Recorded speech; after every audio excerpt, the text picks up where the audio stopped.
ঈদুল আজহার আগেই নতুন নকশার নোট চালু করতে যাচ্ছে বাংলাদেশ ব্যাংক, যার মধ্যে কিছু নোট থেকে বাদ পড়বে শেখ মুজিবুর রহমানের ছবি। নতুন নোটের নকশায় জুলাই বিপ্লবের শহীদ, যুব সমাজ, সুন্দরবন এবং ঐতিহ্য ও সংস্কৃতির বিভিন্ন দিক তুলে ধরা হবে।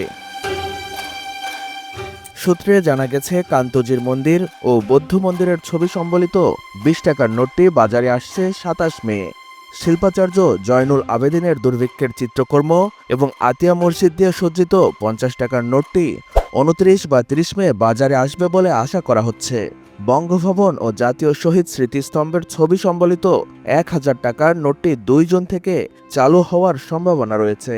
ইউরোপ থেকে কাগজ সরবরাহে বিলম্বের কারণে জুলাই শহীদ আবু সাহিদ ও মুগ্ধর অবয়ব সম্বলিত ৫ টাকার নোটটি চালু হবে ঈদের পরে।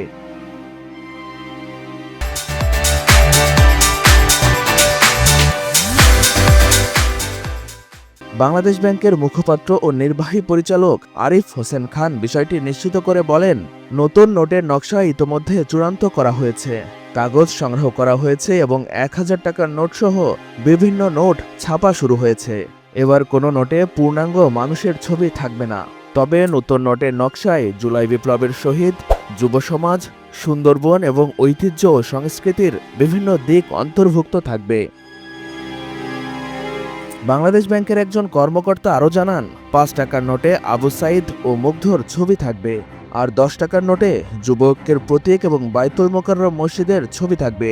১০০ টাকার নোটে ইউনেস্কো স্বীকৃত সুন্দরবনের চিত্রা হরিণ ও বাঘের ছবি থাকবে। ২০ টাকার নোটে মসজিদ, মন্দির, গির্জা ও পাগোডা সহ ধর্মীয় বৈচিত্র্যের প্রতীক থাকবে। আর ৫০০ টাকার নোটে ছবি থাকবে ঐতিহাসিক আহসান মঞ্জিলের।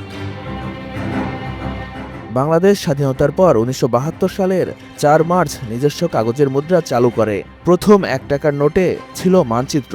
১৯৭৩ সালে বাংলাদেশ ৫, ১০ ও ১০০ টাকার নোট চালু করে। পরবর্তীকালে ১৯৭৬ সালে ৫০ টাকা ও ৫০০ টাকার নোট চালু করা হয়।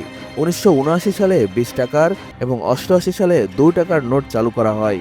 ২০০৯ সালে সর্বোচ্চ মূল্যমানের ১,০০০ নোটটি চালু করা হয়, আর সর্বশেষ সংযোজন ছিল ২০২০ সালে ২০০ টাকার নোট।